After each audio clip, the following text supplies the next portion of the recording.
Last year, our Lent series was called Book of Signs, and it's okay if you don't remember any of it. There will be no exam. Why, I forget basically all of my sermons the moment I step off of this teaching stage. And I mean, that's not entirely true, but it's not entirely false either. Last week, I got an email from someone in Michigan, saying, "Thank you for your sermon on Psalm 13 in 2019, it really helped me." And I was like, I definitely didn't preach that sermon. But of course I checked my notes, and I did. So the Lent series, Book of Signs, covered the first half of the Gospel of John. But that series was incomplete. The second half of the Gospel of John has also been given a name. It's called the Book of Glory. And that's our focus this Lent.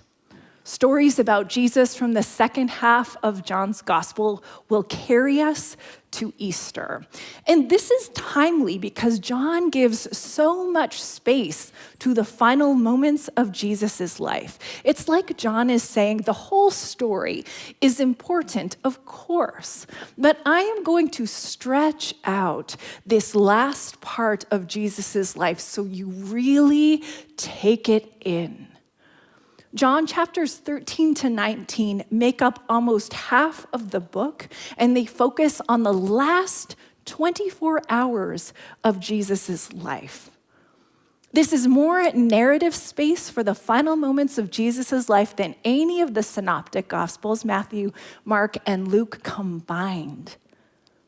So today, we're in John 13, verses 18 to 38, and we'll talk about mood swings, a no good, very bad night, love and glory, and letting go. And we pick up partway through Jesus' final meal with his friends. They're gathered together the day before Passover. Jesus has just finished washing the feet of the disciples, saying things like, "If you want to belong to me, I have to wash you. And now that I, your teacher, have washed you, you must wash each other's feet." Rub-a-dub-dub. Now, the whole time, a somber mood is settling in on the scene. There is someone whose feet Jesus has already washed, already included and brought into belonging, who will break away. And the narrator has not been coy about this character. As readers, we know it's Judas, but the disciples, they're having trouble cluing in. So John 13, verse 21. After he had said this, Jesus was troubled in spirit and testified, "Very truly, I tell you, one of you is going to betray me." His disciples stared at one another, at a loss to know which of them he meant. One of them, the disciple whom Jesus loved, was reclining next to him.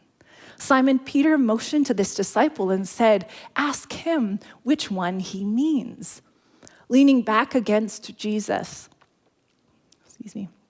he asked him, "Lord, who is it?" So we're going to stop at that question for another. In the life of Jesus, we run into this question a lot. What exactly did he know, and how did he know it? So let's take a look at a literary response to the question. We're told that Jesus is troubled in spirit, meaning he is affected by what he knows. He feels these big feelings. And the disciples are at a loss to know, meaning they're grasping, and they can't come up with a good guess. And then we have this display of closeness. One of the disciples is reclining on Jesus. And a more literal translation is that the disciple is in the bosom, or you could even say in the womb of Jesus. So from turning away to nourished and held, Jesus has this ability to see them all. A couple of weeks ago, Jeremy talked about the scapegoat model of atonement, and he said that Jesus lays it all bare. Our blame, our violence, our division. And looking at the scene this way, we see our human capacity to lose our way and to find it, to choose our own undoing, or to reveal to each other divine qualities.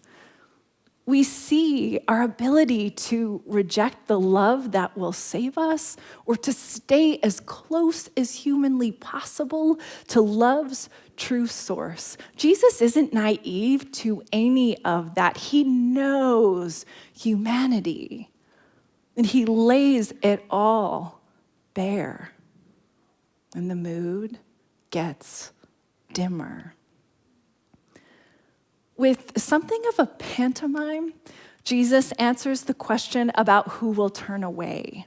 Verse 26, Jesus answered, "It is the one to whom I will give this piece of bread when I have dipped it in the dish." Then dipping the piece of bread, he gave it to Judas, the son of Simon Iscariot. As soon as Judas took the bread, Satan entered into him. So Jesus told him, "What you are about to do, do quickly." And still, the disciples, they have a hard time putting the pieces together. They think Judas has been told to maybe buy what's needed for Passover or to go give money to the poor. You can imagine this next verse like it's played out on a stage. So as soon as Judas had taken the bread, he went out, and it was night. Curtains.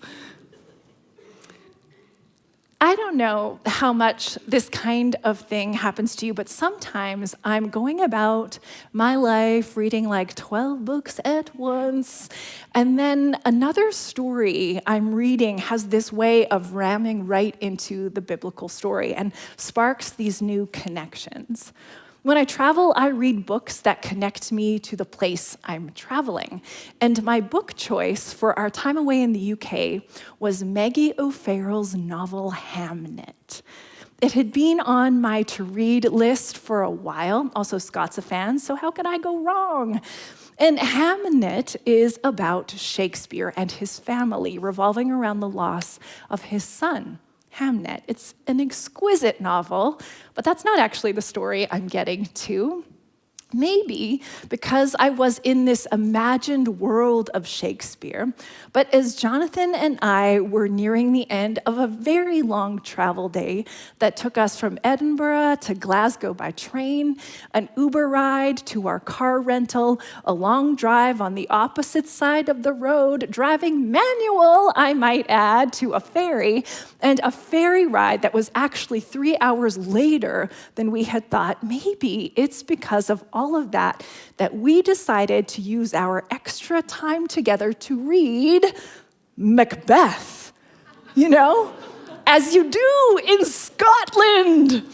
So you can imagine the two of us, big nerds, also just leaning against each other on a ferry in the Inner Hebrides, reading Macbeth, quite poorly, I might add, as the boat sliced through the dark night and sea. Now, if you're like, don't you dare turn this into an English class, Bobby, I won't. I promise you, this is theology. But if I know anything about theology, it's that it comes to us through story. Where Macbeth begins as a hero and then devolves into an anti-hero, Judas in John's gospel is only ever portrayed as the lost one. He is repeatedly called the betrayer in chapter 12, 13, 18, and 19. Now, we aren't given reasons for why Judas does what he does. Did his mother not love him? Was he horribly bullied? Did he just have trouble trusting what was good? We have no idea. We only have a psalm quoted to say that it was meant to be this way. And to me, this is unfortunate because what I loved about reading Macbeth is the way we trace how Macbeth becomes a betrayer and a murderer and a madman. But in the tragedy of Judas, we detect that Judas has also opened himself up to a destructive force at work in the world. But like Macbeth, there is no way that Judas started there. Because think about it, there was a moment when Judas was called. And there were years where he listened to Jesus and served and loved. And now, near the end, something has changed for him, and only Jesus sees that. Even the other disciples don't see betrayal in him. They look around that dinner table, all of their feet so fresh and so clean, and they wonder, who amongst us would betray you? Their eyes skip right over Judas. The scholar Caroline Lewis says that we are meant to see ourselves in the beloved disciple leaning up against Jesus' chest. The beloved disciple is anyone who reads and hears this gospel. It is every disciple, it is you. And I would argue that the same is true for Judas. Just as Macbeth reminds us that one man can be both hero and anti-hero, our startup story for Lent reminds us that we can be beloved and betrayer both. It's me, hi, I'm the problem. It's me, as one of our great poets sings. Lent is a time to face all of who we are, to scan and see if our humanity is intact and if our love is alive, or if we are shrinking and we are suspicious and we are losing our way. Traditionally in Lent, we pray and we fast and we give. And this trifecta of disciplines speaks the truth of our sin and how good it can feel to find a better way. Now, tucked into this scene is some of the teaching Jesus will do more of in the coming weeks. So listen to the themes of glory and love here. Now, Judas was gone. When Judas was gone, Jesus said, "Now the Son of Man is glorified and God is glorified in him. If God is glorified in him, God will glorify the Son in himself and will glorify him at once. My children, I will be with you only a little longer. You will look for me, and just as I told the Jews, so I tell you now, where I am going, you cannot come. A new command I give you, love one another. As I have loved you, so you must love one another.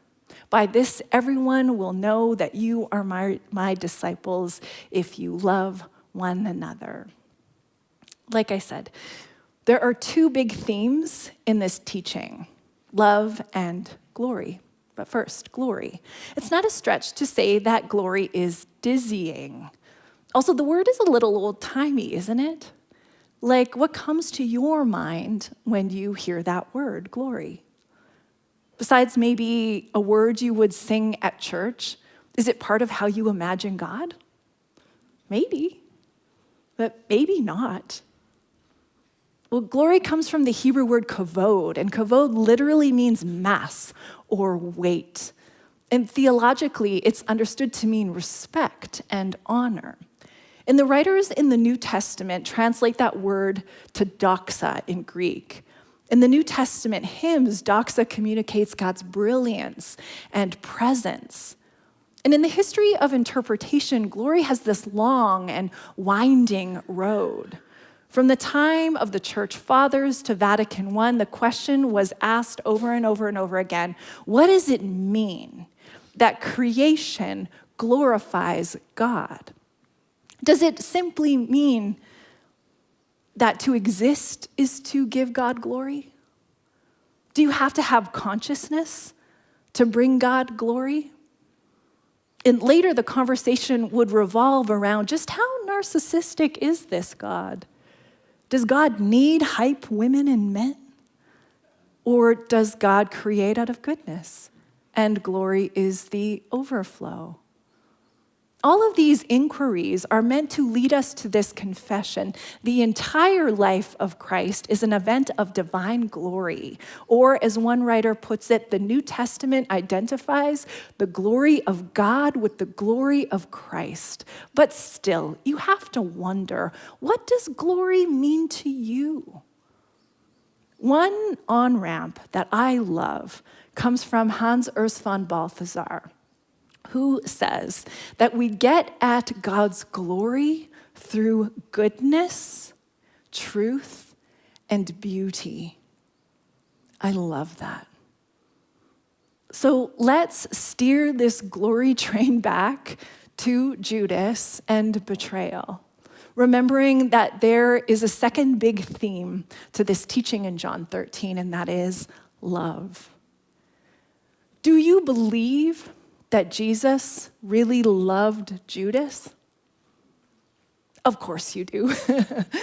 Jesus loved Judas, even as he saw something in Judas turn away. So what of God's glory do we trace in this very complex friendship? Well, remember the affirmation, Christ's entire life is an event of divine glory. And so we see here what love and glory look like. It's giving people an out if they need one. It's respecting their path, which might look nothing like your path. And it's being honest about who can journey with you and who cannot. And you can be sad about that. But glory is also about all the people around you who are sticking close. It's about integrating your suffering into your wisdom. It's about love that goes out into the world and never, ever dies. There is room in divine glory for every part of who you are. You likely know this, but Judas does not come back. He is a tragic figure. Later, after he turns Jesus over to the authorities who will kill him, Judas attempts to correct his wrong. And when that fails, he takes his own life. Judas, our patron saint of those we've loved, who by their own hand couldn't bear to live another day. Judas is my uncle. He is my cousin. He is my friend. I've always refused to leave Judas on the page. He's more than a flat character to me. I don't know what happens to us after we die, but I am certain that we can never cast ourselves so far off from God that God cannot reach us. So blessed be Judas, the one Jesus respected enough, loved enough to let go. We end with one more beat of the story today. This short exchange with Jesus and Simon Peter at the close of chapter 13.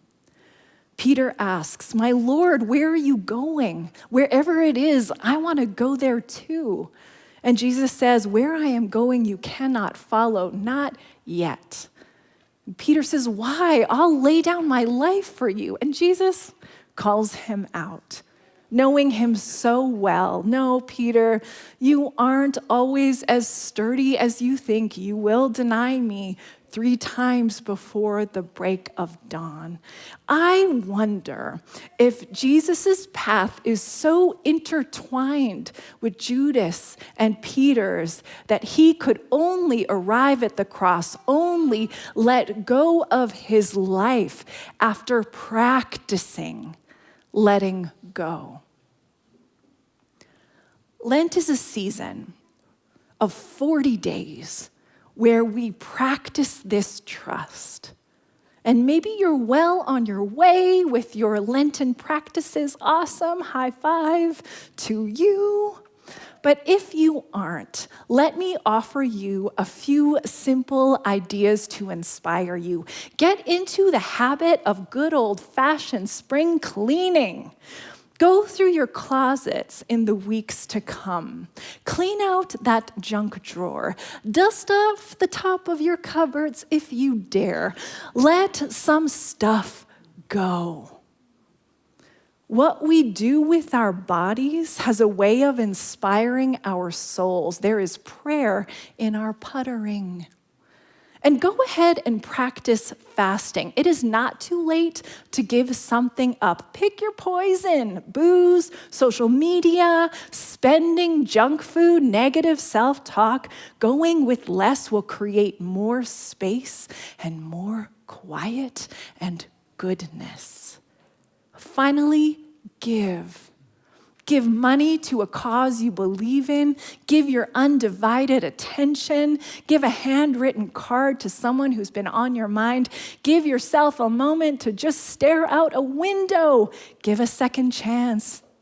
And hey, it's okay if you don't get your Lenten practice perfect. Get up and start again.